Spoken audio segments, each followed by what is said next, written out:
Les Chinois ont fait énormément de découvertes avant les Européens dans le monde de l'astronomie.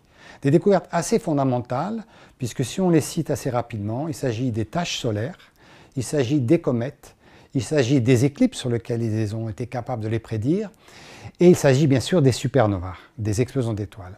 Dans tous ces domaines, on peut trouver des rapports d'astronomes chinois bien avant l'an 1000, bien avant le début de notre ère, jusqu'à 2000 ans avant notre ère.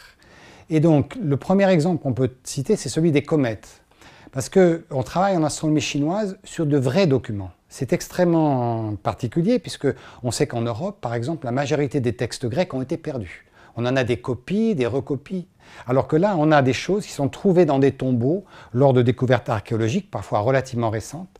Et on a découvert notamment dans un tombeau du IVe siècle avant notre ère, un livre de soie, c'est-à-dire un livre où était écrit sur le support de la soie, qui était relativement assez, qui pouvait effectivement se conserver bien, un magnifique catalogue de comètes. Alors ça veut dire catalogue de comètes, ça veut dire quoi? On y voit 29 représentations de comètes différentes. Vous savez que les comètes apparaissent à nos yeux différemment selon leur orientation, selon leur activité. Certains ont une queue, certains plusieurs queues, des noyaux plus ou moins développés.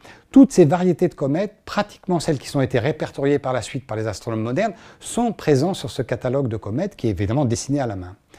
Ce qui nous fait dire que, comme ce catalogue datait du 5e siècle et qu'il y a relativement peu de comètes qui passent à proximité de la Terre, regardez, dans les 20 dernières années, on en a eu 2 ou 3 qui ont été suffisamment brillantes, ça veut dire que pour constituer ce catalogue, il a fallu pratiquement 800 ou 1000 ans d'observation. Ce qui nous fait dire qu'effectivement, grâce à ce document authentique, très probablement, les Chinois observaient les comètes de façon suffisamment précise pour les retranscrire, déjà 1000 ans avant l'ère moderne. On pourrait dire de la même façon que pour les explosions d'étoiles, ça en a été de la même façon, et les taches solaires sont attestées déjà dans des documents avant le 2e siècle avant notre ère.